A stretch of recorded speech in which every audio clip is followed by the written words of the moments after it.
এই স্যান্টি নিয়ে চলো ওনাকে বিচার হবে আদালতে। দাঁড়ান স্যার, এটা আসলে আমার আব্বা না, আমি করছি। আমি একটা ধর্ষকরে করছি, যে কিনা একটা ছোট্ট বাচ্চার দিকে কুনজর দেয়, সে মানুষ না। এরকম হাজারো রেণুর সাথে প্রতিদিন এই ঘটনাগুলো ঘটতেছে। তাই আমি রেণু হাজারো রেণুর প্রতিশোধ নিয়ে নিছি, যাতে দ্বিতীয়বার কেউ কোনো নিষ্পাপ বাচ্চার দিকে কুনজর দেওয়ার আগে 100 বার ভাবে। অজ্ঞানের সুস্থ মস্তিষ্কে একজন মানুষ আর একজন মানুষকে কিভাবে খুন করতে পারে আমার মাথায় আসে না। সিনিয়র ব্যাপার আপনার কিছু বলার আছে? আমার কিছু বলার নেই স্যার। আমি আসলে মানুষ না স্যার, আমি আসলে একটা অমানুষ স্যার। আমার জীবনে যে পাপ, যে অন্যায় আমি করছি স্যার, শান্তি হওয়ার দরকার আমার। স্যার শুধুমাত্র আমার অন্যায়ের কারণে, আমার পাপের কারণে, আমার অত্যাচারের কারণে আমার বউটা স্যার সন্তান প্রসবের সময় মারা গেছে। শুধুমাত্র আমার কারণে আমার এই নিষ্পাপ মেয়েটা তার মারে হারাইছে সারা জীবনের। স্যার আমি বাপ হয়ে কেমনে পারলো? স্যার আপনি একটা কথা বলছেন, স্যার সন্তান তো আল্লাহর নেয়ামত, আল্লাহর দেওয়া উপহার।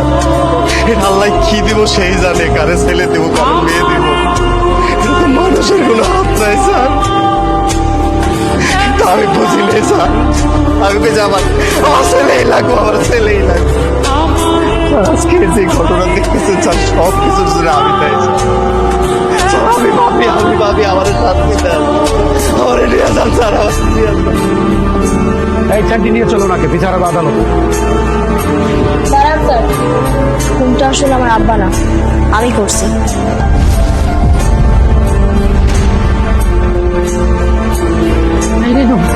এসব কি কইতেছ?